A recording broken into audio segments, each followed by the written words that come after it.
Morning everyone, hari ini kita akan ngebahas tentang simple present, soal-soal latihannya. Without any further ado, let's get started. Oke, pertanyaan pertama. Ubahlah ke kalimat negatif atau ke interrogatif atau ke positif. Kalimat yang ini kita ubah ke kalimat negatif. I carry your book. Ketika kita mau jawab, kita dulu subjeknya. Subjeknya itu apa? Oh, ini subjeknya I. Maka I itu ketika negatif menggunakan do dan ditambah not.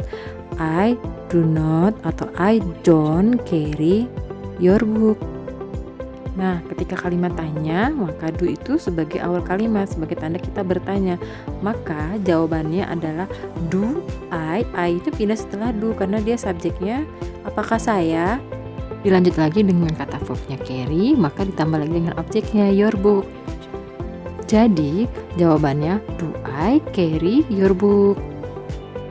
Dan yang kedua, ubahlah kalimat ini menjadi kalimat positif dan interrogatif. Kalimat pertanyaannya yang negatif, she does not buy new shoes. Nah, untuk kalimat positifnya, karena ini she sebagai subjek orang ketiga, maka verbnya harus ditambah s atau is. Nah, kita lihat verbnya di sini. Verbnya itu adalah buy. Maka kalimat positifnya she buys, buy-nya ditambah s jadi buys, dan objeknya new shoes.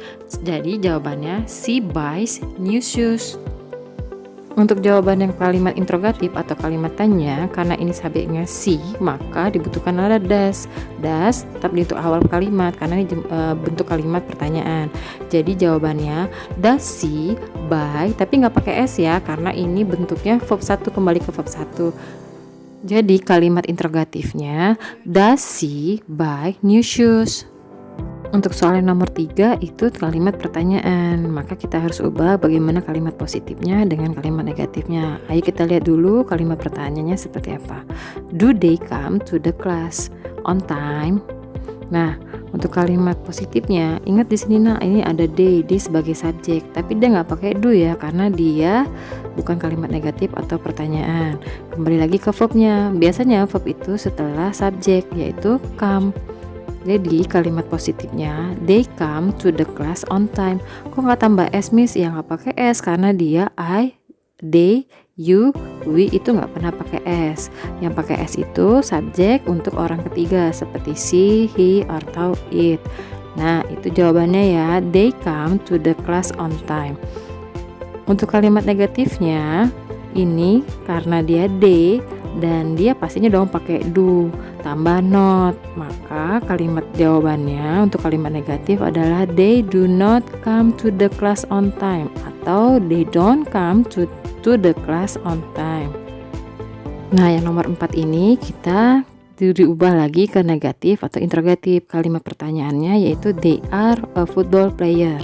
Untuk kalimat negatifnya kita ubah pakai not ya, jangan lupa. Nah di sini dia pakai are. Are itu sebagai to be, maka are itu ditambah dengan not. Maka jawabannya they are not a football player.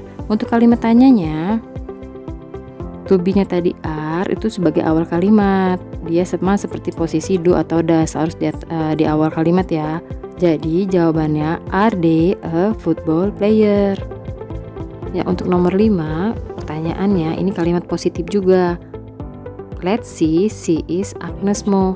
Nah untuk kalimat negatifnya jangan lupa ya, namanya negatif itu selalu ditambah not ya atau isn't, karena ini to be-nya is. Jadi jawabannya let's see, she is not Agnes Mo atau let's see, she isn't Agnes Mo. Nah untuk kalimat tanya jangan lupa dia pastinya dong to be-nya harus di awal kalimat sebagai tandanya dia bertanya ya. Jadi jawabannya boleh di awal pakai let's see dulu, nah tapi setelah let's see itu harus ada is. Let's see, is she Agnes Mo? Semoga paham ya nak. Sekarang kita lanjut untuk sesi yang kedua. Nah kalau yang ini kita pilihlah kata kerja yang tepat untuk mengisi blank-blank atau titik-titik di kalimat tersebut. Di sini tetap ya Naya kita ngomongin tentang simple present. Oke, kita jawab yang nomor 1. Yang nomor 1 ini ada subjeknya my friends and I. My friend and I itu pakai verbnya, verb yang tanpa s ya. Nah, dalam simple present untuk subjek Ayu, Dewi ataupun subjek yang jamak atau plural person itu dia verbnya tanpa s.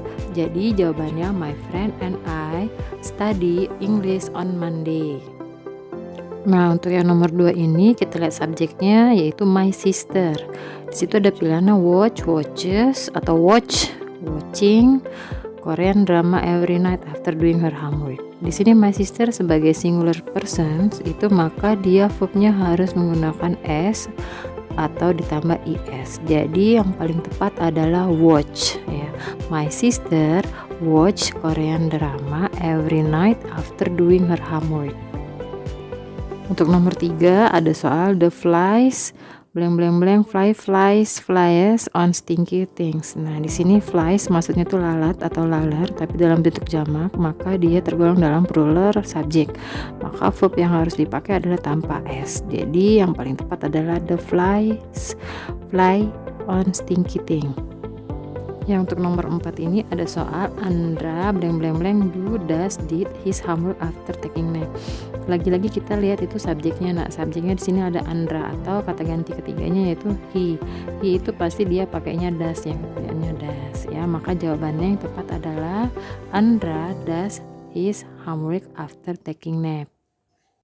Nah, sekarang nomor 5 soalnya nowadays the student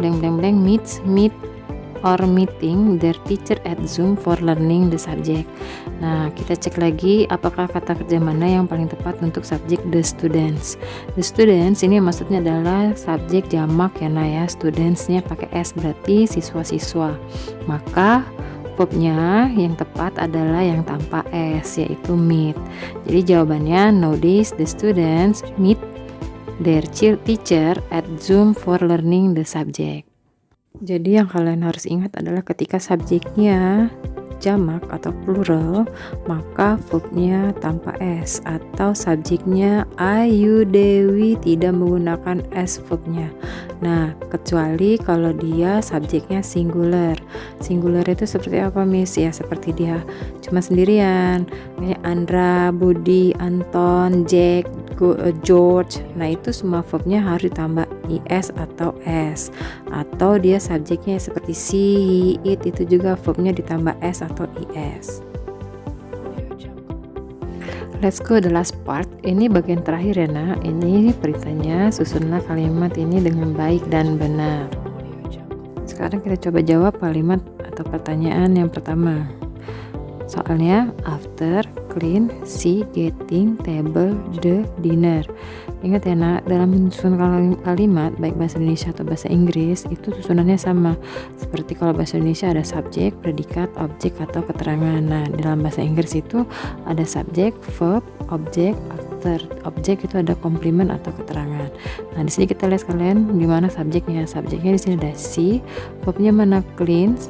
Cleans apa? Cleans the table after getting dinner atau the dinner. Maka jawaban yang paling tepat adalah she cleans the table after getting dinner, atau after getting dinner she cleans the table.